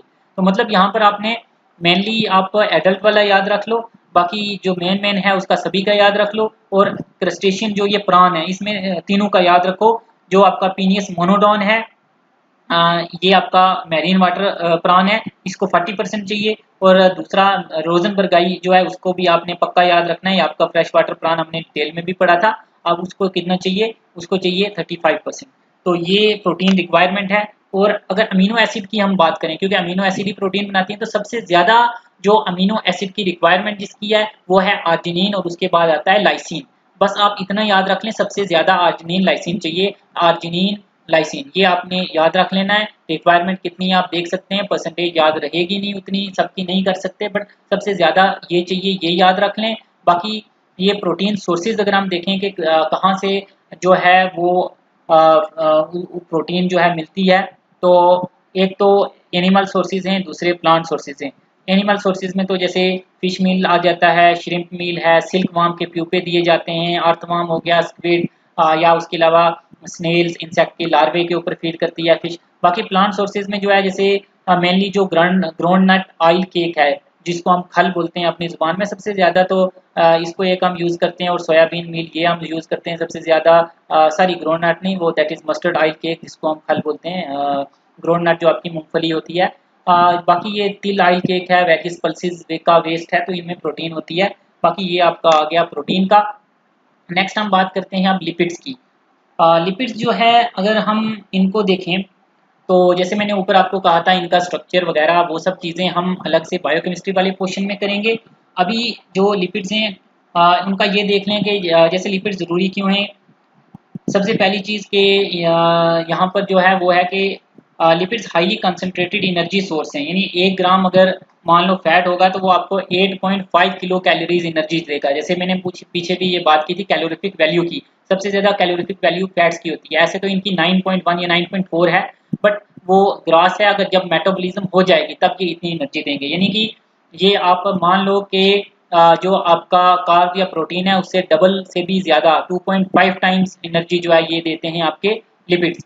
तो ये आपने याद रखना है। बाकी यहाँ पर जो डाइजेस्टिबिलिटी को अफेक्ट करती हैं चीज़ें ये हैं कि टाइप ऑफ फैट क्या है, अमाउंट कितना है डाइट में, यानी कौन सा फैट होगा डाइट में, और फैट में कितने डबल बॉन्ड हैं, that is degree of saturation unsaturation, कितने डबल बॉन्ड होंगे, पानी का टेम्परेचर क्या है, लेंथ ऑफ कार्बन, क्योंकि जो आगे हम स्ट्रक्चर जब पढ़ेंगे वहाँ पर हम देखेंगे कि कार्बन नंबर के हिसाब से जो है हम क्लासीफाई करते हैं फैट्स को, तो कितना कार्बन नंबर है, क्या ये चीज़ें इफेक्ट करती हैं डाइजेस्टिबिलिटी के ऊपर। ये उतना इंपॉर्टेंट नहीं, बट ये वाला पॉइंट इंपॉर्टेंट है, इसको याद रखें। जो इंडियन मेजर कार्प्स हैं उनकी अगर हम बात करें, स्पेशली जो फिंगर लिंग्स हैं, तो उनका यहाँ पर रिक्वायरमेंट जो है ऑप्टिमम वो 12 to 15% है फैट्स का, और एडल्ट फिश का 1 से 8% है। हालांकि ये टेम्परेचर और पॉन्ड के ऊपर डिपेंड करता है, क्योंकि डिफरेंट कंडीशंस के ऊपर ये चीज़ें जो है वो डिपेंड करती हैं। बाकी फंक्शंस लिपिड्स की अगर हम देखें, ये भी हम उसी वाली यूनिट के अंदर सॉरी उसी वाली वीडियो में देख लेंगे, बायोकेमिस्ट्री वाली में फंक्शन भी। बाकी इसमें ये आप देख सकते हैं प्राइमरी एनर्जी सोर्स भी है, जैसे अभी हमने बात की। बाकी स्ट्रक्चरल कंपोनेंट है ये सेल्यूलर मेम्ब्रेन्स का भी, क्योंकि हम जानते हैं जो फोस्फोलिपिड प्रेजेंट होते हैं सेल मेम्ब्रेन में, स्फिंजोमाइलिन प्रेजेंट होता है, नर्व सेल्स वगैरह में आपने पढ़ा है, तो वो लिपिड्स के ही आपके डेरिवेटिव्स जो है वो देखने को मिलते हैं। बाकी जो फीड होती है उसको जो पैलेट्स वगैरह बनते हैं फीड की, ये हम आगे फीड के जो डिफरेंट हैं हमें सिलेबस के अंदर टॉपिक है पढ़ेंगे, तो उनको ल्यूब्रिकेशन में भी जो है ये लिपिड्स जो है वो हेल्प करते हैं। खैर यहाँ पर अगर हम क्लासिफिकेशन उतना डिटेल में हमें यहाँ नहीं पढ़नी है, बट इसको आप ऐसे थोड़ा देख लें। जैसे मैंने कहा कि हम क्लासिफाई करते हैं कार्बन की chain length, number of double bond कितने हैं उसके बेस पे। आपने जैसे पढ़ा है सैचुरेटेड और unsaturated fatty acid. Saturated fatty acid ऐसे होते हैं जिनमें कोई भी डबल बॉन्ड नहीं होता है, और अनसैचुरेटेड में डबल बॉन्ड होता है। तो अनसैचुरेटेड की भी डिफरेंट टाइप हैं, जैसे मोनो का मतलब होता है वन, तो मोनो अनसैचुरेटेड ऐसे फैटी एसिड है जिनमें एक ही आपको डबल बॉन्ड देखने को मिल रहा है। बाकी आपने पढ़ा है सैचुरेटेड फैटी एसिड जो है ये आपको जो है वो रूम टेम्परेचर के ऊपर सॉलिड में देखने को मिलते हैं, सॉलिड स्टेट में, और अनसैचुरेटेड जो है वो लिक्विड स्टेट में होते हैं। अब मोनो अनसैचुरेटेड में एक डबल बॉन्ड होगा, पोली में जो है वो एक से ज्यादा होंगे, और एक आता है, ये टर्म आपने याद रखनी, हाईली अनसैचुरेटेड फैटी एसिड जिनमें 4 डबल बॉन्ड से ज्यादा हों, उनको हम हाईली अनसैचुरेटेड फैटी एसिड या ह्यूफा बोलते हैं। ये आपने याद रखना है। जैसे यहाँ पर आप देख रहे हैं ना, ये पाल्मिटिक एसिड जो है ये 16 कार्बन का है, आगे जीरो, जीरो मतलब इसमें कोई भी डबल बॉन्ड नहीं है। जब ऐसे आगे हम लिखे ना, जैसे ये ऑयलिक एसिड है 18, मतलब इसमें 18 कार्बन है और 1 N, यानी कि इसमें एक क्या है, डबल बॉन्ड है, और उसकी पोजीशन क्या है, ये 9th वाली। तो ये जो है ना, ये हम जो लिखते हैं ये उसकी पहला आ गया, जैसे ये 18 क्या आ गया, ये आ गया कि कार्बन का नंबर कितना है, देन ये आ गया उसके अंदर बॉन्ड, डबल बॉन्ड कितने हैं, जैसे इसमें 2N मतलब 2 डबल बॉन्ड है, और आगे पोजीशन क्या है उसकी 6th वाली कार्बन। तो जो 6th वाला जो टर्मिनल मिथाइल ग्रुप, तो ये पोजीशन के हिसाब से ये इसकी नोमेनक्लेचर होती है। बट हमने यहाँ पर मेनली थोड़ा गाइड का देखना है, तो यहाँ पर आप ये देखें, ये तो अभी ऊपर जो हमने बात की ये सेम है। असेंशियल जो आपकी रिक्वायरमेंट है वो यहाँ पर हम थोड़ा सा जो है उसको देखते हैं। क्लासिफिकेशन तो चलो हमने ऊपर देखी, इसमें क्योंकि जो मेन चीज़ है आपने याद रखनी है वो ये है असेंशियल फैटी एसिड की रिक्वायरमेंट। असेंशियल जैसे जब टर्म आ गई तो इसका मतलब क्या हो गया कि ये डाइट के अंदर होने ज़रूरी है, क्योंकि बॉडी जो है इन्हें खुद सिंथेसाइज नहीं कर सकती है। अब क्योंकि सबसे जो इम्पॉर्टेंट पॉइंट है फैट वाला, वो इसी स्लाइड में यहाँ पर आपको जो है देखने को मिलेगा। एक ये भी आप देख लें, इनका नाम पक्का इसे याद रखें, लिनोलिनिक एसिड और लिनोलिक एसिड, ठीक है। लिनोलिक एसिड और लिनोलिनिक एसिड ये दोनों जो हैं ये आपके असेंशियल फैटी एसिड हैं। ये एग्जाम में पूछ सकते हैं असेंशियल फैटी एसिड कौन से हैं, तो ये असेंशियल फैटी एसिड हैं।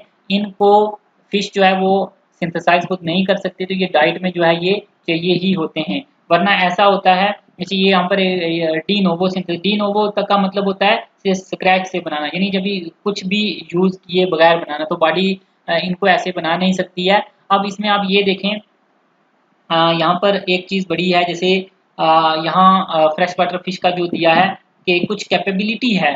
फ्रेश वाटर फिश में अगर हम देखें तो ये डेल्टा 5 या डेल्टा 6 डीसैचुरेज एंड इलांगेज, ये इंजाइम होते हैं इन फिश के अंदर, डीसैचुरेज और इलांगेज इंजाइम। उतना ज़्यादा हमने इनमें डिटेल में नहीं जाना, बट आपने ये याद रखना है कि ये इंजाइम क्या करते हैं कि 18 कार्बन का कोई जो प्रीकर्सर है उसको ये लॉन्गर चेन ह्यूफा के अंदर कन्वर्ट कर देते हैं। यानी मान लो 18 कार्बन का कोई आपका फैटी एसिड है, अब ये उसको क्या करेंगे, उसको ह्यूफा, ह्यूफा मतलब हमने ऊपर पढ़ा था कि हाईली अनसैचुरेटेड फैटी एसिड जिसमें 4 डबल बॉन्ड से ज्यादा हों, तो उसमें डबल बॉन्ड जो है यानी ये क्या कर सकते हैं कि ऐड कर सकते हैं। तो फिश जो फ्रेश वाटर फिश है वो क्या कर सकती है, डायरेक्टली जो है असेंशियल जो आपके अभी हमने बात की थी फैटी एसिड, यानी या आप मान लीजिए कुछ ये यूज़ करके, जैसे डीएचए वगैरह इनको ऐसे चाहिए नहीं, तो वो जैसे मान लो हमने कहा था लिनोलिक एसिड है या लिनोलिक एसिड है, वो उनको अगर हम डाइट में देंगे तो वो क्या करेगी कि ह्यूफा खुद बना लेगी, क्योंकि ये जो आपके लिनोलिक और लिनोलिक एसिड ये तो असेंशियल है, ये अगर आपने मतलब डाइट में दिए तो fresh water fish in enzyme का यूज़ करके ह्यूफा यानी इनमें और डबल बॉन्ड ऐड करके ये इसको कन्वर्ट कर लेगी। लेकिन जो आपकी मैरीन फिश है और जो आपके क्रस्टेशियन है ये ऐसा नहीं कर सकते, क्योंकि इनमें एडिक्वेट डीसैचुरेज और जो आपका इलांगेज एंजाइम वो प्रेजेंट नहीं होता है, तो ये कन्वर्ट नहीं कर सकते हैं। तो ये आपने याद रखना है। इसी को अच्छे से करने के लिए मैंने यहाँ पर ये एक और भी स्लाइड जो है उसको ऐड किया हुआ है, इसको और अच्छे से आप समझ सकें कि ये मसला बीच में पूरा क्या है कि लिनोलिक एसिड है। यहाँ पर इसका आप डाइटरी जो रिक्वायरमेंट है वो भी देख सकते हैं, 0.5 से 1.5% ड्राई डाइट के अंदर रिक्वायरमेंट है लिनोलिक एसिड जो है इसकी। तो यहाँ पर वही दिया हुआ है कि ये जो है एंजाइम क्या कर सकते हैं के इलांगेशन कर सकते हैं, जो इलांगेज एंजाइम हमने पीछे पढ़ा था, यानी वो ऐड करेगा कार्बन, और जो डीसैचुरेज एंजाइम था वो डबल बॉन्ड्स को ऐड करता है, यानी जिसको बोलते हैं डीसैचुरेशन। बस ये मतलब एक पॉइंट बस ये आप याद रख लें। बाकी यहाँ पर लास्ट में तो वही आपको रिक्वायरमेंट कितनी है देखना है। तो कॉमन कार्ब में 1% जो है आपको, जैसे ये किसका कितना है वो आप थोड़ा देख लें। मेनली मतलब यही है कि 0.5 से 1% डाइट में है, सॉरी इसको, ओके। तो ये मेनली तो यही है। बाकी इसमें पूरा क्योंकि उतना सभी फिशेस का भी आप देखोगे तो आपको मेनली वही देखने को मिल रहा है। 0.5 से, जैसे तिलापिया में भी 1 है, बाकी यहाँ पर भी ग्रास कार्प में भी देखो तो 1 है, 0.5 से 1, तो ऑलमोस्ट सेम ही है। बाकी ये तो था जो आपका EFA रिक्वायरमेंट। यहाँ पर टोटल लिपिड रिक्वायरमेंट अगर हम देखें, ये आप इसको याद रखें। जैसे ये मैंने कहा 0.5 से 1 नहीं है, तो इसमें ज़्यादा आपको देखने की ज़रूरत है नहीं। उसमें मेन आपको ये देखना है टोटल लिपिड रिक्वायरमेंट, जो कि 4 से 15% है ग्रास। बस एक ये आप पक्का याद रख लो, 4 से 15%। बाकी कार्ब्स का याद रख लो कि इसमें 5 से 10% है, जो आपकी Indian major carb, common carb, इन सभी में ऑप्टिमम ये दिया है। बाकी तिलैपिया है, और प्रान और श्रिम्प का जो है वो आप याद रख लो, 5 से 10% जो है वो लिपिड रिक्वायरमेंट है। बाकी इसमें आप सिर्फ 4 से 15 जैसे ग्रास वो याद रखें, कार्ब्स का याद रख लें 5 से 10, और श्रिम्प्स का भी 5 से 10 है, तो सिंपल है, उतना कुछ मुश्किल ये याद रखने के लिए नहीं है। एज कम्पेयर टू प्रोटीन वहाँ पर वैल्यू ज़्यादा वैरी कर रही थी। बाकी ये चीज़ तो हम ऊपर ऑलरेडी जैसे बात कर चुके हैं कि आपका जो क्या बोलते हैं इसको, फैटी एसिड की सिंथेसिस का, कि डी नोवो वगैरह क्या होता है कि सैकराइड से बनाना। तो एक्सेस अगर डाइटरी लिपिड हैं तो वो भी सप्रेस करते हैं de novo fatty acid synthesis को। तो मतलब अगर आपने ज़्यादा जो है वो लिपिड दे दिया, यानी डाइट में अगर लिपिड ज़्यादा है तो वो फैटी एसिड की सिंथेसिस जो है उसको भी आप जो है वो सप्रेस करता है, and which reduces ability to digest और एसिमिलेट लिपिड्स। क्योंकि ऑलरेडी ज़्यादा है तो डाइजेशन भी और एसिमिलेशन भी लिपिड्स की जो है वो कम हो जाएगी, and which will cause lipoid hepatic degenerative disease that is fatty liver. तो उससे फैटी लीवर हो जाएगा, और fatty flesh with poor storage life जो है वो जो है फिश में हमें देखने को मिलेगी। बाकी इसमें फोस्फोलिपिड और कोलेस्ट्रॉल, जैसे ये वाला जो फोस्फोलिपिड्स हैं, ये हम जो हमारा बायोकेमिस्ट्री वाला पोर्शन होगा, स्ट्रक्चर जहाँ लिपिड्स का देखेंगे वहाँ पर इसको देख लेंगे। बट इसमें जैसे लेसिथिन का ये दिया है कि it is essential for cellular membrane, क्योंकि हम जानते हैं कि जो आपके सेल मेम्ब्रेन है उसके अंदर फोस्फोलिपिड जो है ये प्रेजेंट होते हैं। जो फोस्फोलिपिड बाइलेयर आपने पढ़ा है कि सेल मेम्ब्रेन का जो स्ट्रक्चर बना होता है, तो इसमें रिक्वायरमेंट आप देख लें कि जो लार्वा है इंडियन मेजर कार्ब्स का, उसको 4% चाहिए, और मैरीन श्रिम्प या लार्वा जो है उसको 1 से 2% चाहिए। तो ये आप फोस्फोलिपिड का देख लें रिक्वायरमेंट कितनी है, इसको भी आप इम्पॉर्टेंट ही माने। बाकी कोलेस्ट्रॉल की अगर हम बात करें तो कोलेस्ट्रॉल एज वी नो ये भी आपके सेल मेम्ब्रेन का भी एक इम्पॉर्टेंट पार्ट रहता है, हालांकि कम अमाउंट में होता है बट इसका बड़ा इंपॉर्टेंट फंक्शन रहता है। ये भी हम वहाँ देखेंगे, मेनली इसको फ्लूइडिटी जो है सेल मेम्ब्रेन की उसको ये मेंटेन करके रखता है, और इसको फिश जो है वो सिंथेसाइज करती है नेचुरली। जैसे यहाँ पर अगर हम क्रस्टेशियंस की बात करें तो वो सिंथेसाइज नहीं कर सकते, तो ये आप पॉइंट याद रख लें कि कोलेस्ट्रॉल जो क्रस्टेशियंस हैं आपके, यानी प्राण वगैरह, वो सिंथेसाइज नहीं कर सकते। तो प्राण को क्या चाहिए, ये डाइट के अंदर चाहिए 0.25 से 0.5% तक डेली कोलेस्ट्रॉल लेवल जो है उनको ये चाहिए।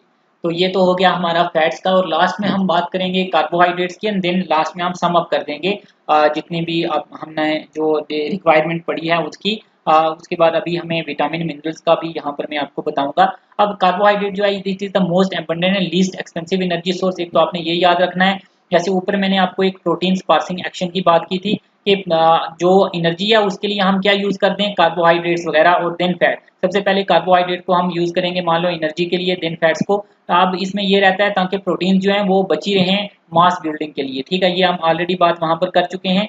बाकी इसमें जिलेटिनाइज जो पैलेट को बाइंड करने में भी जो है कार्बोहाइड्रेट्स का जो है वो रोल रहता है। यहाँ पर क्लासिफिकेशन वगैरह जो है इसको भी मैं यहाँ स्किप कर रहा हूँ, क्योंकि बायोकेमिस्ट्री वाले क्वेश्चन में कार्बोहाइड्रेट का भी हम पढ़ेंगे, वहाँ पर बात करेंगे। बट ऐसे आपने पढ़ा होगा कि आप इसमें डिफरेंट कैटेगरीज की बात करते हो। आपके मोनोसैकेराइड्स जो हैं, यानी ये आपकी सिंगल यूनिट, क्योंकि हम जानते हैं कार्बोहाइड्रेट जो है ये आपके मोनोसैकेराइड्स मिल करके बनाते हैं। तो आपका ग्लूकोज या फ्रुक्टोज, ये आपके मोनोसेक्राइड हैं। ओलिगोसैकराइड जो है उसमें हम बात करते हैं कि आपके जो शुगर्स हैं वो 2 से लेकर के 10 होते हैं। तो ये आपके सुक्रोज और माल्टोज ये दोनों डाइसैकराइड हैं, इनमें 2 शुगर्स होती हैं। तो ओलिगोसैकराइड की ही कैटेगरी है डाइसैकराइड। देन ट्राइसैकराइड होती हैं जिसमें जो है वो मतलब कार्बन नंबर के हिसाब से जो है इसको हम जो है क्या करते हैं कि क्लासीफाई करते हैं, वो हम वहाँ पर अच्छे से देखेंगे।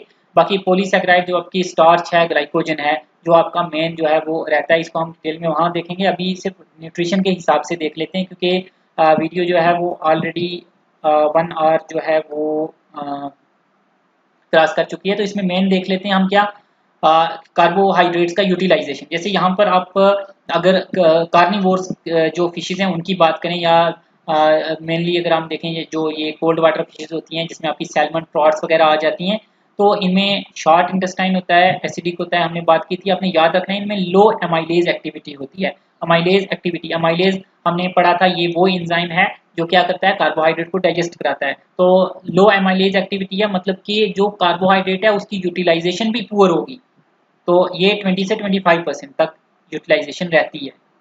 ये आपने याद रखना है किसमें, कार्निवोर्स में। लेकिन अगर हम बात करें जो आपकी हर्बीवोर्स फिशेज हैं या ओमनीवोर्स हैं, या जो आपकी वार्म वाटर फिशेज हैं मेनली, इसमें आपकी कार्प्स वगैरह आ जाती हैं, तिलापिया फिश आ जाती है। इनमें इंटेस्टाइन में अमाइलेज की एक्टिविटी अच्छी खासी होती है और 22 से 40% तक अगर हम मेनली यहाँ पर रोहू फिश की बात करें तो उसको 40% जो है मिनिमम कार्बोहाइड्रेट की रिक्वायरमेंट रहती है। तिलापिया को भी 35 से 40% जो है रहती है, यानी यहाँ पर यूटिलाइजेशन अच्छी है। यानी आप ये याद रखोगे कार्निवोर्स जो है, क्योंकि वो ज़्यादा उसको वैसे भी प्रोटीन डाइट चाहिए होती है, प्रोटीन लेती है वो, कार्निवोर्स फिशेज प्रेडेटर्स होती हैं मीट के ऊपर, तो वहां से इनका चल जाता है। लेकिन इनमें माइलेज एक्टिविटी कम है और पुअर यूटिलाइजेशन है कार्निवोर्स में कार्बोहाइड्रेट की, जबकि हर्बीवोर्स में यूटिलाइजेशन ठीक है। और यहाँ पर अगर हम क्रस्टेशियंस की बात करें, इनमें बीच में आ जाता है यूटिलाइजेशन, यानी इनमें वैल्यू देखें 25 से 40% के बीच में है। यहाँ पर आप ये चीज़ देखेंगे, जैसे यहाँ पर है ना काइटिन, 0.5% इनको चाहिए, क्योंकि हम जानते हैं जो क्रस्टेशियंस हैं उनकी जो शल है काइटिन की बनी होती है, तो 5.5% इनको रिक्वायरमेंट है। या उसके अलावा ग्लूकोसामीन जो है 0.8% इनको चाहिए। ये क्या करता है कि ये इनकी जो ग्रोथ है, एफसीआर जो है उसको क्या करता है कि इम्प्रूव करता है। बाकी ये यहाँ पर जो चीज़ें हैं इनको हम आगे जो है वो अच्छे से देखेंगे। जो आपके ये स्ट्रक्चर वगैरह वाला पार्ट है।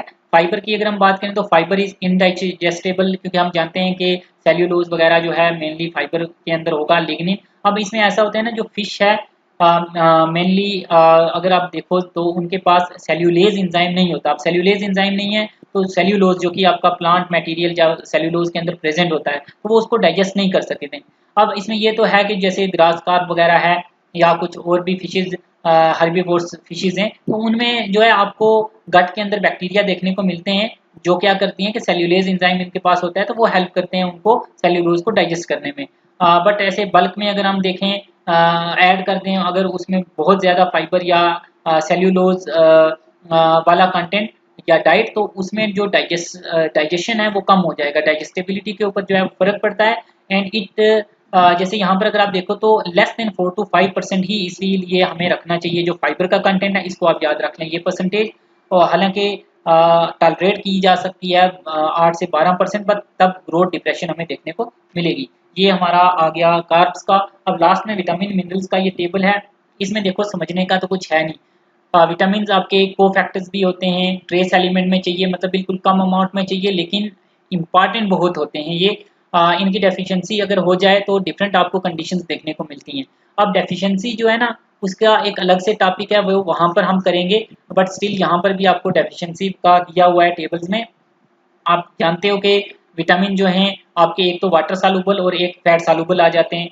वाटर सॉल्युबल जो है ये आपके बॉडी के अंदर स्टोर नहीं होते, वाटर में सॉल्युबल हैं, बाकी rapidly they are excreted without toxicity. और जो आपके फैट सॉल्युबल विटामिन है जिसमें आपके आ जाते हैं क्या, ए, डी, ई और के, ये आपने याद रखना है। विटामिन ए, डी, ई, के ये आपके फैट सॉल्युबल विटामिन है जो कि बॉडी के अंदर स्टोर होते हैं, ठीक है, ये आपने याद रखना है। बाकी इसमें आप जो है यहाँ पर टेबल में देख सकते हो, सबसे पहले vitamin E that is ascorbic acid, उसका फंक्शन क्या है, रिक्वायरमेंट कितनी है, यहाँ पर डिफरेंट फीचर्स में आपको देखने को मिलेगी। कार्स वगैरह में 100 से 150 mg पर केजी। बाकी डेफिशिएंसी से जो है ये कौन सी कंडीशन है, डेफिशिएंसी मैंने कहा हम डिटेल में देखेंगे, तो यहाँ मैं उसको डिस्कस नहीं कर रहा हूँ। बाकी ये टेबल क्योंकि समझने का तो कुछ है नहीं, इसमें आप देख लें, ये सभी विटामिन का है। देन सेकंड में आपको ए डी ई के जो आपके फैट सॉल्युबल विटामिन है उनका है। Vitamin A that is retinol, D calciferol, E tocopherol है, के फाइलोक्विनोन। जैसे के का ब्लड क्लॉटिंग में रोल रहता है, आप जानते हो, उसकी रिक्वायरमेंट कितनी है, 10 से 20 mg।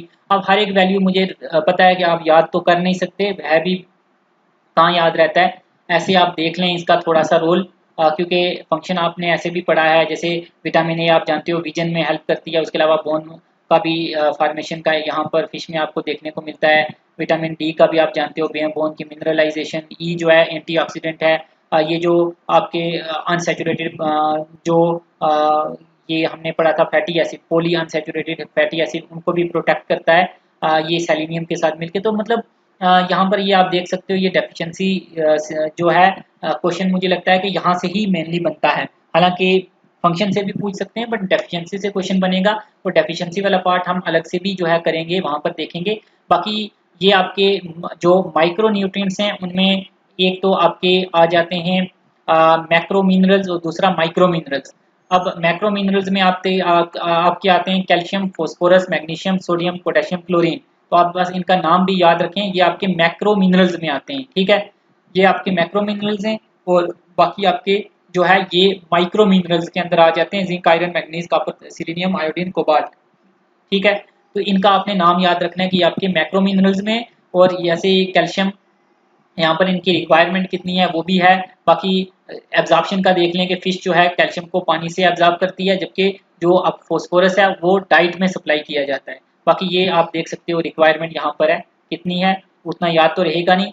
डेफिशिएंसी से जो है क्या होगा कि फास्फोरस डेफिशिएंसी से रबर बोन सिंड्रोम होता है, और इसी तरह से मैग्नीशियम का भी यहाँ पर अगर आप देखें डेफिशिएंसी वगैरह का, ये आप थोड़ा मतलब याद रखने का है, समझने का तो है नहीं, इसमें आप देख सकते हैं।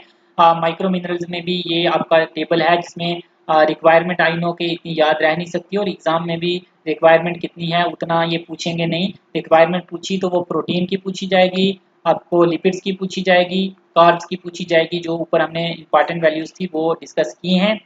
बाकी यहाँ से क्वेश्चन बनता है डेफिशिएंसी वाला, तो डेफिशिएंसी का अलग से भी हम टॉपिक जो है हमें है वहाँ पर हम देखेंगे। बाकी यहाँ भी डेफिशिएंसी वाला पार्ट ही जो है इम्पॉर्टेंट मुझे लग रहा है। बाकी इसमें और है नहीं है कुछ, बाकी जो इम्पॉर्टेंट पॉइंट्स थे वो हमने सभी यहाँ पर कवर करने की कोशिश की है।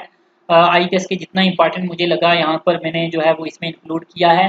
बाकी अगर कुछ इसमें एडिशन की मुझे लगा ज़रूरत है, हालांकि इसमें और एडिशन की ज़रूरत नहीं होगी, तो वो हम एमसीक्यूज़ के थ्रू जो है वो कर लेंगे।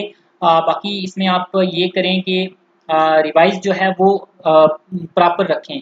आपने जो है वो रिवीजन रखनी है हर हफ्ते, जो है आप जो है जो आपकी पिछली यूनिट्स हैं, स्पेशली जो यूनिट नंबर 1 है, यूनिट नंबर 4 है, उसको रिवाइज करते रहें। जैसे स्पेशली टैक्सोनॉमी, कैरेक्टर्स वगैरह, तो वो चीज़ें भूल जाती हैं, उसको आप रिवाइज करते रहें। तो बाकी जो हमारा मेन पार्ट है सिलेबस का वो हो चुका है। इस यूनिट को अभी मैं जल्दी जो है वो ख़त्म कर दूंगा, नोट्स वगैरह तैयार हो चुके हैं सारे, तो वीडियोस भी आपको जल्दी पूरा जो है वो मिल जाएंगी। और नेक्स्ट यूनिट्स हैं हमारी, तो वो उनमें टॉपिक्स कंपैरेटिवली पहले वालों से आई थिंक के कम ही हैं, तो हमारा ज़्यादा पार्ट कवर हो चुका है। बाकी इसको आप अच्छे से रिवाइज करते रहें।